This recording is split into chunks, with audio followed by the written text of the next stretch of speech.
Coffee with Caregivers production costs are covered by a partnership with United Healthcare and the National Foster Parent Association. We receive no federal or state funding and depend on our constituents and viewers to help us achieve our goals to provide support and services that meet identified needs within our mission. We would like to welcome the viewers of Coffee with Caregivers to the family. The National Foster Parent Association offers several membership opportunities for individuals, child placing agencies, and state and local affiliates. You can join today or donate at nfpaonline.org. Well, good morning, everybody, and welcome to Coffee with Caregivers. We are really going to have a good program for you today. You see these two lovely ladies here that I've had just a real pleasure and honor of working with for the last 5 or 6 years now, I guess. And so happy that y'all are here. So you see their names are up there, Lynne Tiede and Hope Cooper. And I'm going to let them each introduce themselves to you and tell you what they think is important about themselves for you to know. But before I do that, you know me, I always have to have a coffee cup to talk about a little bit. And this one, I think, is a really important one for the discussion that we're going to have today. My cup says always, I never do this right, always learning. Because we are always learning, right? Life would be really boring if we didn't have challenges and successes that we always learn from, right? I know I always learned my hardest lessons from when I messed up big time. I made a poor decision. But I've also learned for those things that I actually made the right choice sometimes, you know, and to get the gratifying things that make life good. So we're always learning. And certainly the CHAMPS campaign, which we're going to talk about today, has been an incredible learning process for many, many people. And so we're going to talk a little bit about that. And then we're going to talk about what's happening now and what we're doing for the future and what we're hoping that you can help us do as well. So that said, Hope, would you like to go first? Sure. Thank you. Thank you so much for having us on this program. Hope Cooper, and I'm the excuse me just a minute. I've got a little cough this morning. Hope Cooper, and I'm with the CHAMPS campaign, and have had the pleasure of working with the campaign for 5 years now. And NFPA has been an original partner, so we've had the lucky pleasure of working together all these years. And in fact, the CHAMPS campaign was launched at an NFPA conference in 2017. So I'm really delighted to be back on the program and with the network to talk about where we've been and where this movement is headed. I'll just say for myself, by way of introduction, I'm a longtime child advocate. I've been in a lot of different roles. I've had jobs on Capitol Hill. I've worked in philanthropy and with nonprofits, and you know, kind of bring all of that work together, that collective experience, to this campaign where I get to work with my good friend and colleague Lynn, and so many amazing partners. So we'll talk more about the campaign, but really, really happy to be here, and thank you. Okay. Did you have a cup you wanted to share? Oh, I do. I loved what you had to say, and I love your cup. I just grabbed this. I took my daughter, my oldest child, to college a month or two ago, and this is her favorite coffee place, and we used to go there. So it makes me feel kind of, you know, sentimental. Milstead Coffee here in Seattle. Well, yeah, it's hard when one. So is this the first one to leave the nest? It isn't the first one to leave the nest. I know. She's doing great. I'm so lucky, and yep, she flew away. She was ready to go. So yeah. Well, you prepared her well then. Yeah, I hope so. Yeah. Well, so my mother said, I went off to college. I was 17. Been a sailor while I was there, of course. Came back next summer, got married, and my mama said, well, why? I said, Mom, you prepared me. I was ready. I'm not afraid of getting married and being out on my own. Not a lick. You should have done such a good job of parenting me, right? So watch out, Hope, because you never know what the next step is going to be. I will watch out. Okay, Lynn. Great. Thanks so much, Irene. So great to be here with everybody. I'm Lynne Tiede. I'm based in St. Louis, Missouri. Have had the pleasure of working on CHAMPS since its launch in 2017. Also have a long background in child welfare advocacy, also early childhood. Have worked on issues related to older youth in foster care and aging out, young parents. And have worked with nonprofits and foundations and so forth, and look forward to talking to you more about CHAMPS and really what's coming up and what advocacy is still needed to support family-based care. My coffee mug is one that my son, he bought a pair for me and my husband. It is from Star Wars, Empire Strikes Back. Mine says, "I love you," and it's Leia. My husband's is Han and says, "I know." That's it. From that famous. But Awesome. It was great because it was a very thoughtful gift on behalf of our son, who at that time was 16. So a 16-year-old giving a very thoughtful gift. We are I was raised with all brothers and I'm a huge Star Wars fan. Played with the toys growing up and everything. So, and my family, we love watching movies together. So it was a very thoughtful gift. So it's one of my favorite mugs because it reminds me that my 16-year-old was able to think and get his mom and dad something very personal. Yeah, that's pretty good.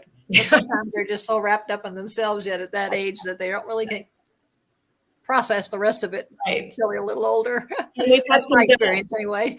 Yeah, we've had some duds for gifts, so this was yeah. So this is true. Oh, Lord, isn't that the truth?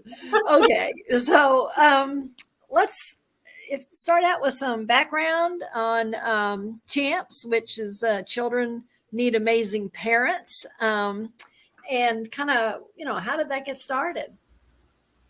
Yeah, that's a great question. CHAMPS is about 5 years old now. It was designed to be sort of a time-limited policy campaign. Our colleagues at the Annie E. Casey Foundation really, I think, are the thought leaders of this effort. And at the foundation, they've, for many, many years, looked at ways to improve both, preventing child involvement with child welfare, but really have done a lot of important work to examine foster care experiences and outcomes. And, they started seeing in the data and really, the learnings from their own partners in the system that this issue of foster parenting has really been overlooked in the policy, kind of in the policy field. There were at the time lots of policies on the books relating to foster parenting. There's licensing, of course, payment policies, training policies. A lot of that is local and state level policy and in administrative law. But once you really start looking at kind of the federal child welfare policy framework and search for foster parenting in that context, you start seeing that what is there is fairly dated and doesn't necessarily reflect a lot of the best practice that we know today. It really truly was kind of an overlooked area in policy. And especially if we think about the outcomes that we all want to see on behalf of children, golly, what better place to start than looking at their placement and the way that those placements are supported. So the idea really came from kind of what the data were showing and a realization that this had been such an overlooked area of policy, and what would a policy campaign maybe be able to accomplish. And so from there, it went into the kind of the design phase, and lots of great convenings with stakeholders and researchers and youth who had their own personal experience in foster care, and lots of different organizations that represent foster parents to really start kind of talking about, what could a policy campaign look like if we focused on the role of foster parents and what they need to be successful, what we need to help agencies recruit and train and support families, and to help make sure children are getting the best placement possible with their siblings, all of that. So from that came really the development of our first playbook and the formation of a coalition of partners, So I'll stop there and maybe hand it off to Lynn to say a little bit more about the campaign. That's great. Thanks. I'll share that when Hope first called me about this opportunity and this campaign, my first response was, somebody's surely doing this. Somebody is surely already doing this. I really was skeptical that, is this really needed? And we started looking for resources and who had really pulled together, a body of information, research, everything that's needed around best practice and policy related to really supporting family-based care. And it wasn't out there. No, there was not a go-to place that could be that place where people could call to say, what are other states doing? What do we know? What don't we know? And so that's really what CHAMPS became as a campaign, is kind of that go-to resource really targeted on policy and advocacy. So we pulled together a coalition of state advocates, and they're a variety of advocates. They're foster parent associations, they're traditional child advocacy organizations like Voices, just any state-based advocates that child welfare agency staff are part of it. Any agency or advocate, as broadly defined advocate that wants to work to improve family-based care and the policies that support children in those settings. So we have this robust network of state-based advocates that we support and support each other in peer-to-peer support and learning, as Irene, you mentioned earlier, like ongoing learning. There's just a lot of learning and sharing to be facilitated across the field.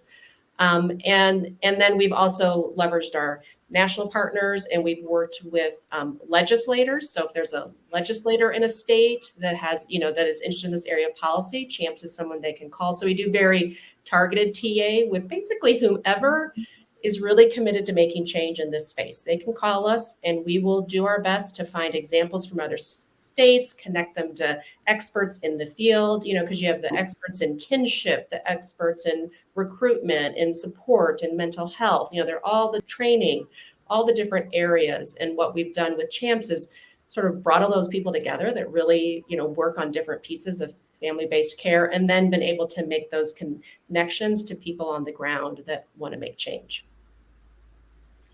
Yeah, I think, the work with the various states has been really important too, because it's been a really good learning opportunity for the leadership in the state foster parent associations or foster adopt associations on how to be a more effective advocate.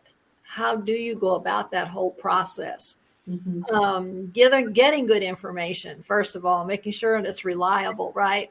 Right. Before you share it. I mean, just the basics. And sometimes, I read an article, and you go call your legislator and say, well, and that's just it wasn't even accurate, right? Mm-hmm. So it's having the ability to learn about how do we go about effectively developing a campaign on one issue or multiple issues or whatever it is. If we want to influence policymakers at the local, state, or at the federal level, like we do.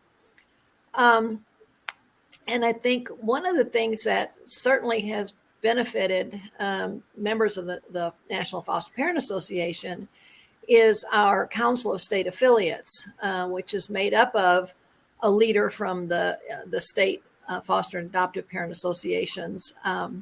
And then to be able to offer to them some additional resources, 8 states, if they wanted to step up even further and make a bigger commitment to being involved in what's going on with CHAMPS, and to actively take the information and, make it work within their state.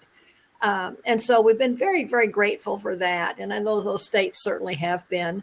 And I live in one of those. And, they keep talking about what they're learning, processes. The public policy person is saying, geez, this, I get information from them all the time. They share so much.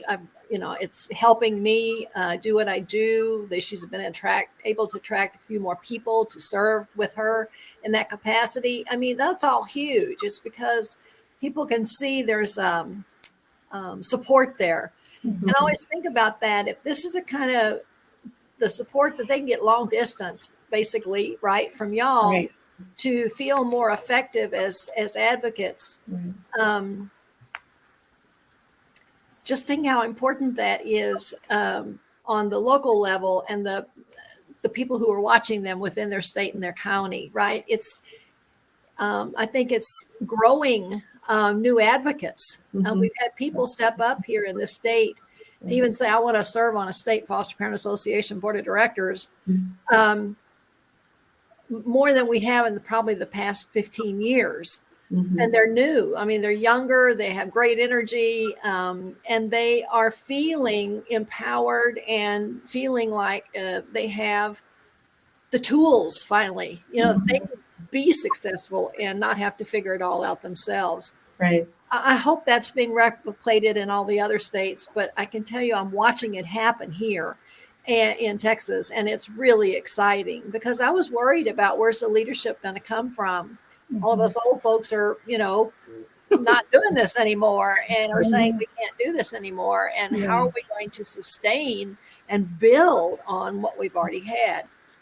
And I know there's a couple of associations across the country saying, well, we may have to fold our doors because we can't get anybody to say they'll step in as we're all retiring and things like that. Well, that's not okay, right? We've got to figure out how to make the people aware of what's going on. So I'm hoping that this program and that people will share it and tell people to go on our website and watch this episode. They'll figure out that they're not alone in any of this advocacy work that they want to do, and they can get as involved as they want, right?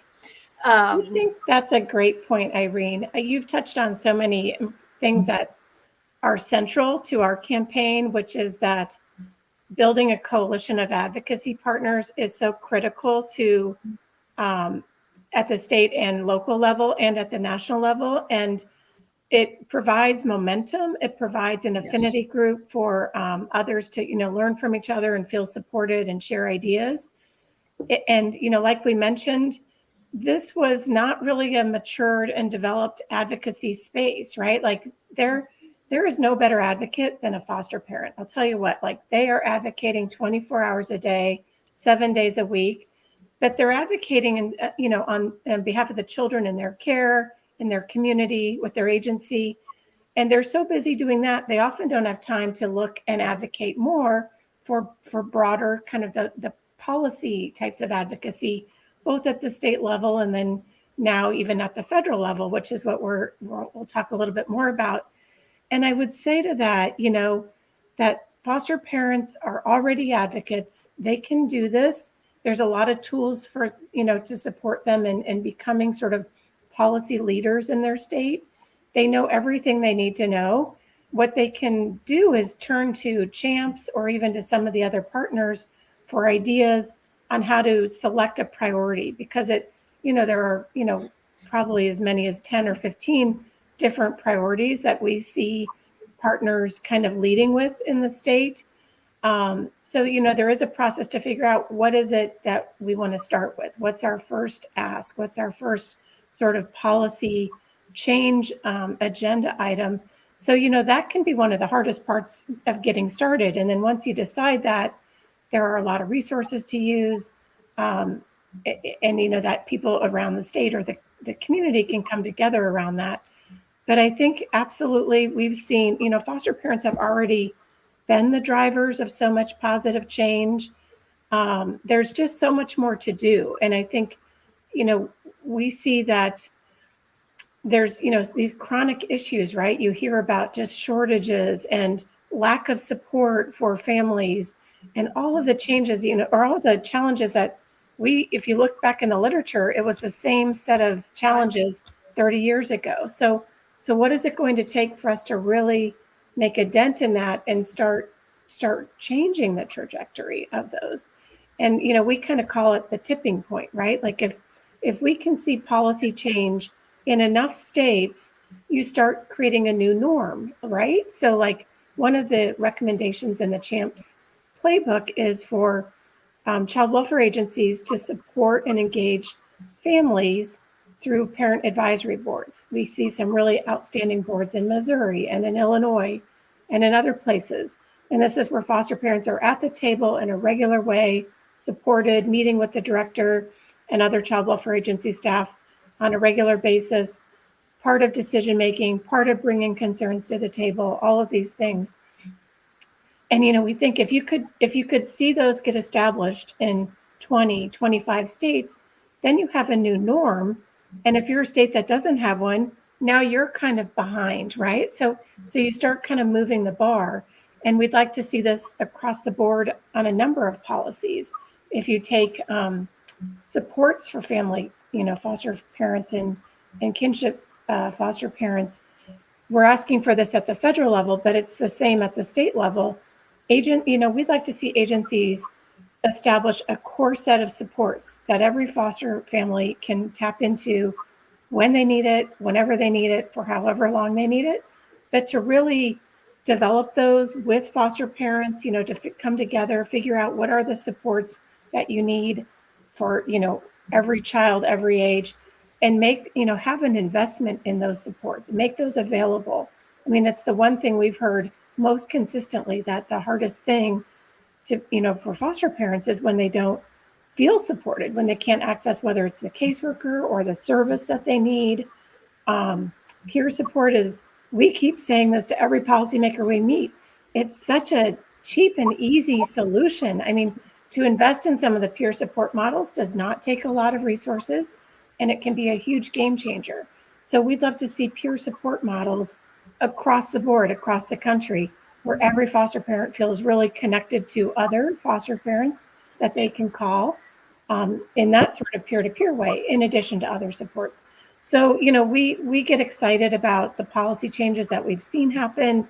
There's so much more to go still. So we do hope that we can keep building momentum, keep cultivating leaders who are willing to kind of take this on at the state and local level.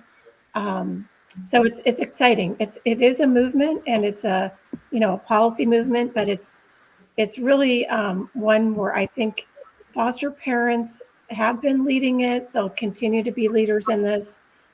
They have a voice that people really trust and want to hear from. And I think because they're so busy often, they haven't been brought into the policy space as much as some of the other advocacy sectors. But we're trying to kind of create those pathways and really, bring them in front of Congress. Let Congress hear from foster parents much more than they are right now. And, so that's a goal of ours in the upcoming year as well. And looking to a lot of the parents in your network, to really carry the message to Congress. But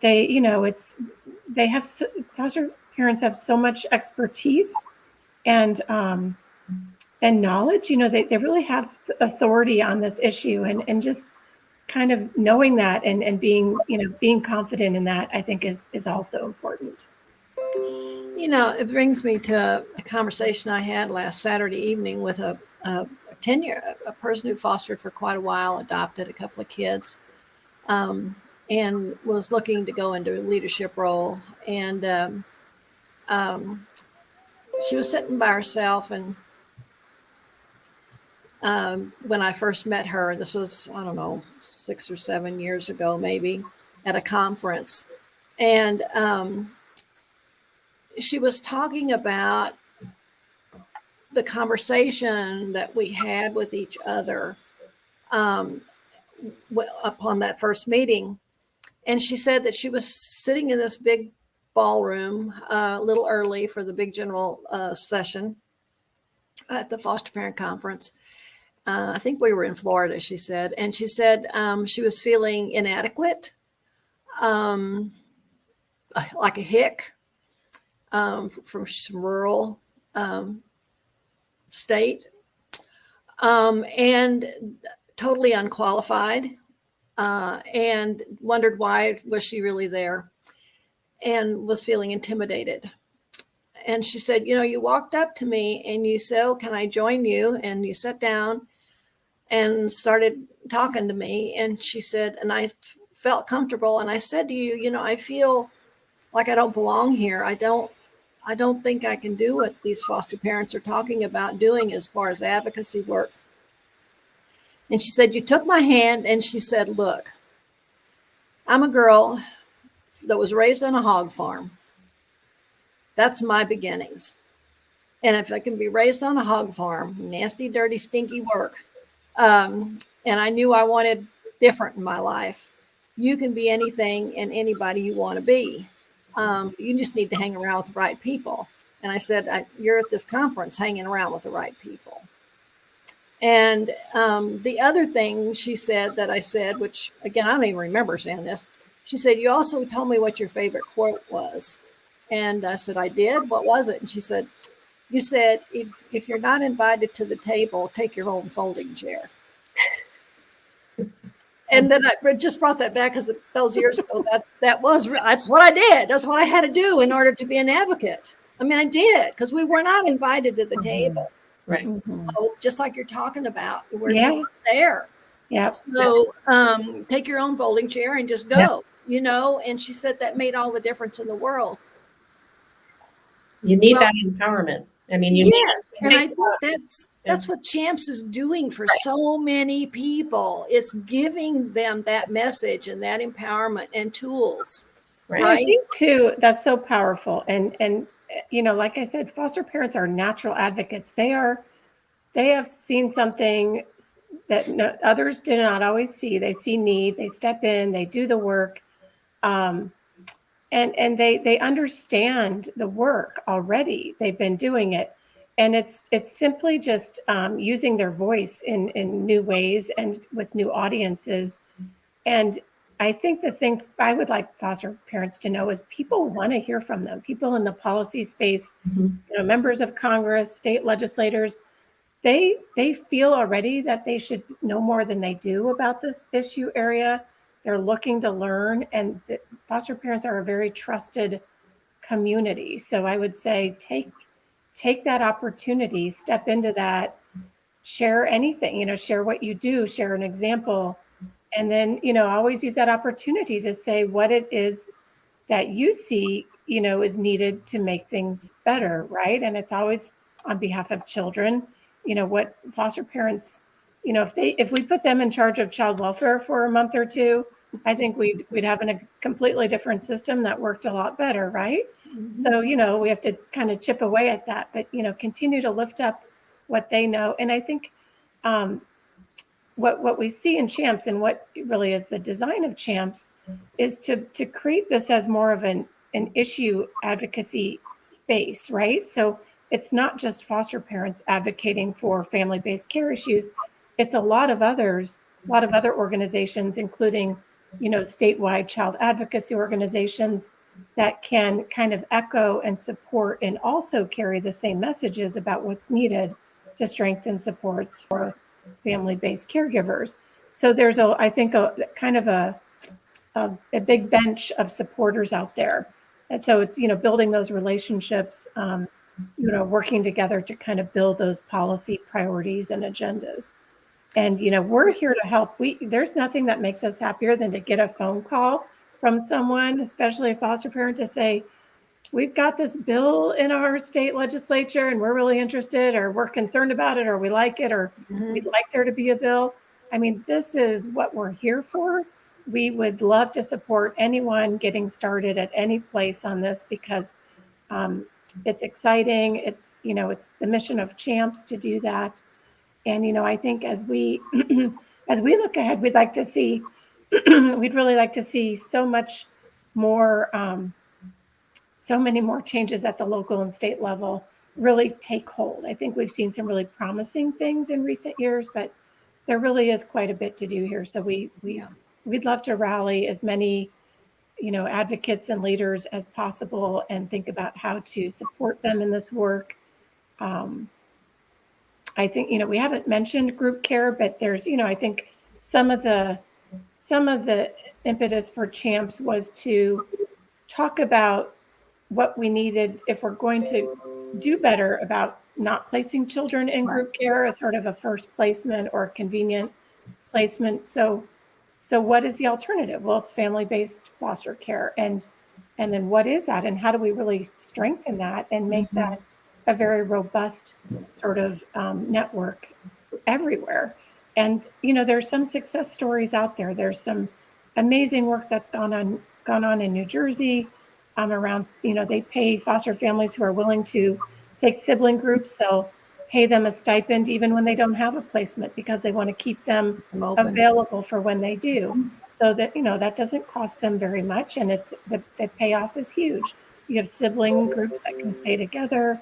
You have those families that are so experienced they can help others, train and support. So there's just so many things an agency can do if they put the leadership behind it. They, are willing to make some targeted investments, and most importantly, if they're willing to work with and partner with families. And that's a big, that's hard, because I think agencies often, they're used to doing things the way they've done it before, and so getting change to happen is sometimes difficult, but it's definitely possible. And so, a lot of our recommendations focus on foster parents as partners in the decision-making process. And there's, a couple different strategies for doing that. And the rewards are huge. They can help agencies transform and improve. It helps caseworkers love it. I mean, it's a win-win-win, but it's just getting, sticking with it until the agencies also see it as a win. But that's, so. Yeah, I think please call us if you haven't connected with CHAMPS. Give us a call. Yeah, I think that your point there, it's the lived experience piece is huge, because nobody can really speak about what it's like to be a foster family unless you've been it. And it's the same way with the youth. They're saying, how can you, nothing about me without me, right? They're right. I mean, we've got to talk to them, hear from them, hear from these incredible young people who are out on their own now, making a big difference in this world, and I think we were recently talking about this on a Coffee with Caregivers, that seems like when I run into people and we talk about foster care, and it's like, oh, what those kids do, why are they with you? That's still even the thought of who children are who need to be in the foster care system, and how long it takes to make lasting change, I think, is something that we have to keep reminding all of us about, that quick changes usually don't hold. They just don't. And I think that that's what we've done for the last 40 years, is try to, the federal government, the Children's Bureau, states have come up with a jillion new policies, right, during that period of time. And yet we're still looking at the same issues. And oftentimes they were, well, let's do this and let's get it done. And it needs to be done in the next, year or whatever. And then it doesn't get done. And well, then they didn't do it. And then it all goes away. Because we go back to what was familiar. Mm-hmm. What was somewhat easier, maybe it wasn't better. But it was easier because we knew it, right? And so, I think a critical message that we have to give to every person who advocates for anything is that really lasting change takes time. And it takes sometimes small steps instead of giant ones. Because we can acclimate the small ones. Right. Quicker and easier than the really big ones. Right. And I think that's one, advocacy and moving into this space can be very daunting, because where do you start, right? It seems like the system is just broken in many places. And I think that's one thing that, and it's kind of parallel to like getting even someone to become a foster parent, right? If they know they have someone that will be there by their side, help them through the process, there to talk to them. So we talked about wanting peer support, but it's parallel to that, right? Like moving in to be a foster parent is much easier when you have someone that will be by your side with you when you do that. I think with CHAMPS, we're by people's side as they move into the advocacy space and think about what are those real key, and that's one of the things we've done a lot of learning over the last 5 years, is what are those real, and learning from the field, learning from foster parents, learning from people doing the work on the ground, what are those big levers of change that then really lead to bigger systems change, right? That work towards that long-term change. For example, Hope mentioned the advisory boards in Illinois and Missouri. CHAMPS isn't in Illinois and Missouri. We don't get called a lot in those states. Why? Because they have advisory boards that have statutory authority. They have authority in law in the role that they play. So the new administration can't come in and stop paying attention to them, right? Like they have to be at the table. Someone has to go and change the law in order for them not to be at the table. So that's one of the things. And some of the stuff at the federal level, we're starting to roll up and look at that at the federal, and we have a set of federal recommendations. And much of that is looking at, quite frankly, the way child welfare pays for things. You know, you say like we try something new or there's a new policy written, but if the funding still flows the same way, it's easy to revert back. So some of the things we're asking for at the federal level is to fundamentally change what the federal government pays for and doesn't pay for. So, Right. And because that is lasting change. If you change the way money flows, and it's not just a policy in the way it's written, but actually what is incentivized and what isn't. For example, when a child is placed in a group setting, all those services and supports are paid for suddenly as part of that group setting, right? When you put a child in a family, you have to figure out all those services and supports in the community. That's harder. That's more difficult. And the federal government, you can get reimbursement for all that group, you know, all those services and institutional setting.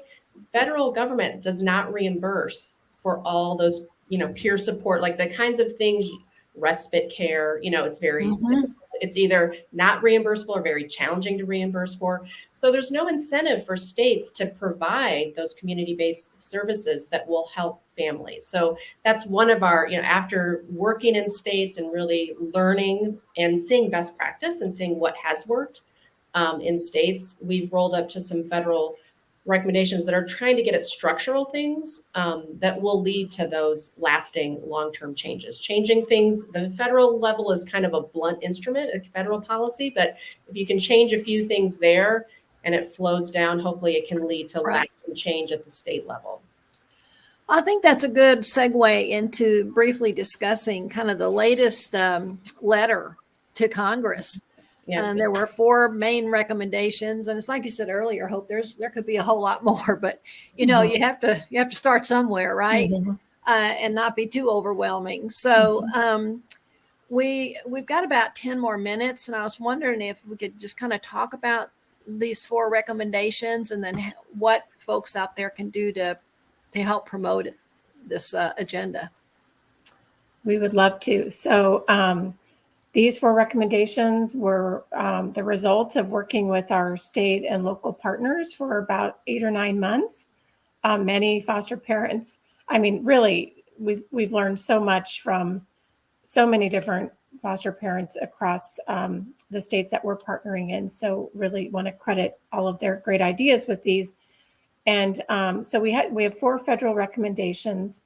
I'll just start by saying there is an opportunity for everyone to get engaged with us in advocating for these. We will do all the legwork. We'll set up the meetings with members of Congress. We'll work with you in advance to prepare for that meeting. We'll join you in that meeting. We would love to work together with you to do those outreach and education meetings. And I can tell you from having done these with other foster parents, Congress loves the congressional staff and members of Congress really look forward to meeting with foster parents. They appreciate what you do. They want to learn more about it. And they would like to have something to do to be helping. I mean, they're very open and interested in these recommendations. I'll just start with the first one, and we can kind of cover these at a high level and again, open door to talk more about them. These are on our website. There's a tab called policy, so folks can find these recommendations. There's a brief that's about 10 pages that discusses these 4 recommendations and all the supporting research. We kind of make the case for them. So the first one is a federal requirement for there to be a core set of supports for all foster families. And the way that would happen is right now, state child welfare agencies have a 4E plan. That's the plan or the agreement that allows them to send invoices up to the federal government and get reimbursed. And so before they can send an invoice up and get reimbursed for any part of their foster care work, they have to have met certain requirements. So we're saying one of those requirements that they should have to meet is to show that they've worked with families to develop a core set of supports. We list about 8 supports to get started, but say that at a minimum, these 8 supports should be in that array. But in working with the families in their state, there may be additional ones. Whatever those core supports are, would be eligible for that federal reimbursement. So it's not an unfunded mandate. We're saying states, please make these available, and then federal government, can you help to finance them? And there's some of the things we mentioned. Lynn mentioned respite care, crisis support, peer support, kind of those adolescent development, we call it normalcy things, but, after school programs and all the things that parents see that they want to be doing for the children in their care. So to, make all of that supportable as well. It makes sense. This is something we've heard so frequently about is challenging at the state and local level. A lot of foster parents want, talk about the Bill of Rights as a way to get some respect and accountability, but as a tool for being able to speak up. And we think this is a really nice follow-on to that, and that it would actually hopefully result in agencies developing those supports much more than they have so far. I don't know, Lynn, do you want to tag team on this and talk about the next one? Sure. So that first one is really changing what we fund and what the federal government funds changes what states do. So that's a real critical one. We thought that was important. The second one is to do some more, to promote some more learning in the field. And this strategy has worked in other areas, but it's creating a targeted grant program to really spur innovation for alternatives to congregate care. So really looking at that group care and putting out innovative grants to states to test some things, because one thing we found is that in this, there's not a lot of research on family-based care either and what works. There definitely is some, but there could be more, deeper learning about what really is needed. So it sort of builds on those core supports we know are needed, but really targeted grants so that there's innovation at the state level to look at and study and what actually works to support family-based care as an alternative to congregate care. So states would need to set targets. If they get the grant money, they need to apply for reductions in congregate care, looking at where those young people are placed, looking at what support. So it would promote even deeper learning. And we've seen, as I said, grants like this then spur other policy change, right? Once you have that foundation and that innovation at the state level, then it can spur even further policy change at the federal level. Awesome. I'll pass it back to you, Hope, for number 3. So the third one is to improve the way that agencies approach writing their foster and adoptive recruitment plans. These are called diligent recruitment plans, but every state agency has to have a plan for how it's recruiting foster and adoptive families. The plan requirements have been the same since 1994, not touched, not changed. So if you think about everything that we've learned in the field since then, there's been a lot of changes, but we haven't touched this. So this is when I say outdated, this is a great example. So and it's one sentence in federal law. It says states must have a plan or states must recruit families that reflect the race and diversity of children in foster care. So they talk about it. They want to see robust recruitment, and they want that to kind of, reflect, the needs and backgrounds of children in care. And then HHS also in 1994 put out its guidance on how to help states do this recruitment work, and it hasn't been changed since. So we say a few things, erase that one sentence and start with a new sentence. So it's a new requirement. It would first of all call them family partnership plans, because we'd like to see agencies partnering with families on all levels and making the plan, but throughout in this partnership of supporting families. Require these recruitment plans to be based on data. So, agencies have a lot of data about the children in care, and they have some data on their foster parent community, but they're not really actively using it. For example, not many states survey or learn about why parents quit. So if they did learn that, they could address that in their recruitment or their retention strategy. So we're saying use both, data about licensing and also like exit data. So we kind of specify and talk about the data that we'd like to see agencies use when they're working with families to develop these plans. And then we'd like these plans to have benchmarks or measures so that over time, agencies are looking at how do we increase our recruitment for teens or for sibling groups, or how do we improve our placement stability, which would get at, are we supporting these families enough? Are we giving enough training? So we list a whole set of measures that we'd like to see these plans organized around that basically build on and replace the ones that they put in place in 1994, which were fine at the time, but they really just haven't updated what we know to be best practice. And we thought, by giving more guidance, providing some leadership, agencies would do the work that we'd like them to be doing in this area. And we know that they want to be doing this. I mean, a lot of it depends on leadership and, having kind of the orders or the marching orders to go ahead and do things a little differently. Mm-hmm. So that's a lot of what this is about. And again, what is in their new family partnership plans would be reimbursable. So it really creates a strong partnership. Absolutely.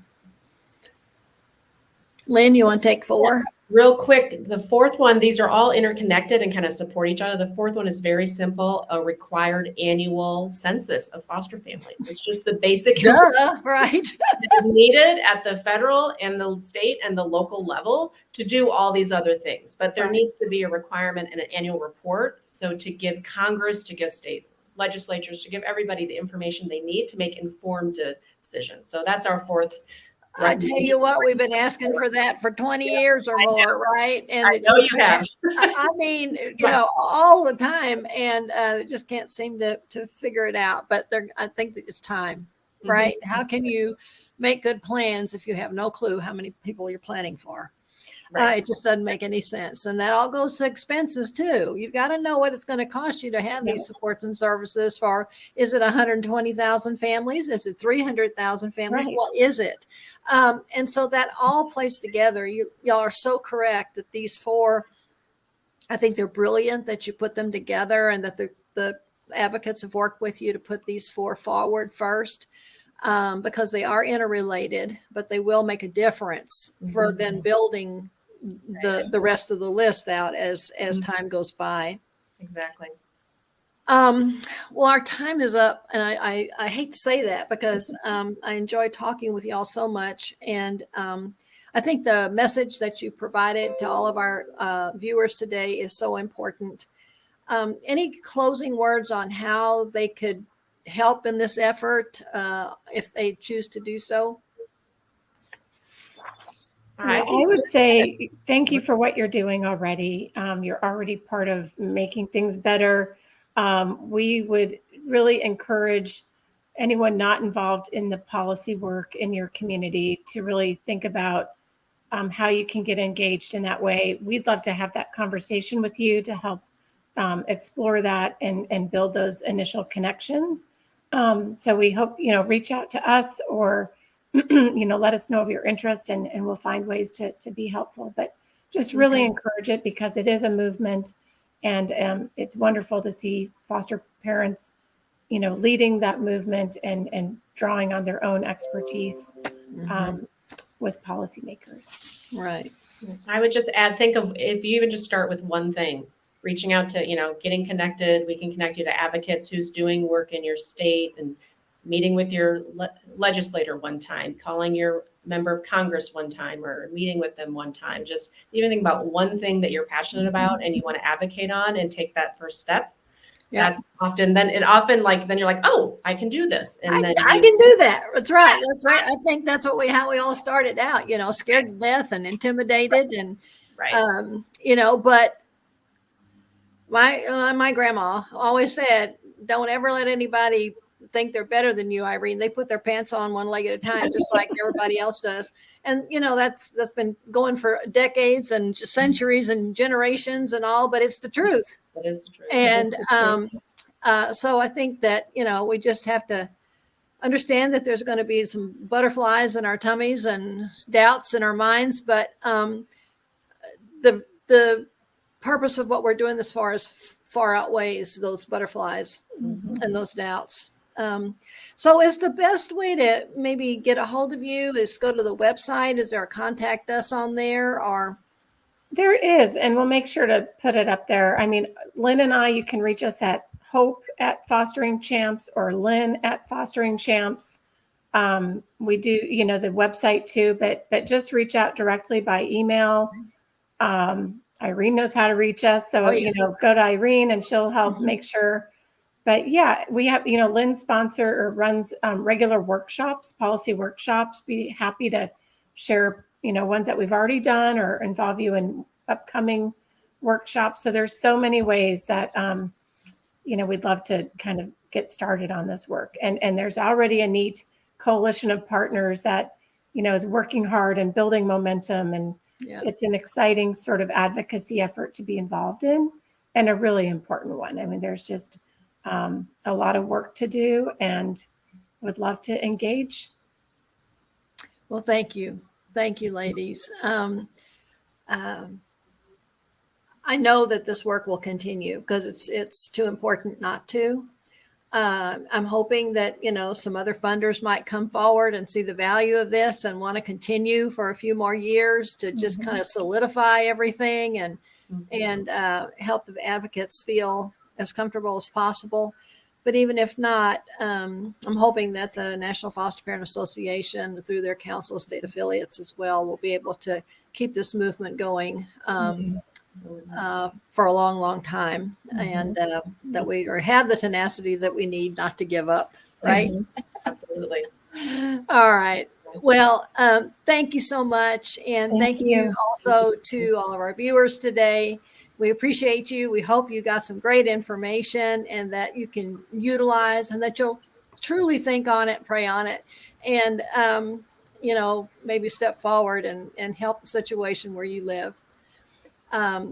This can always be reviewed on our website or on YouTube. So if you want to listen again and share it with other people that maybe might be interested in doing some advocacy work, please do that. It's there for you and your colleagues at any point. And beyond that, I'll see you next week. Bye-bye. Thank you, Irene, and for all you do.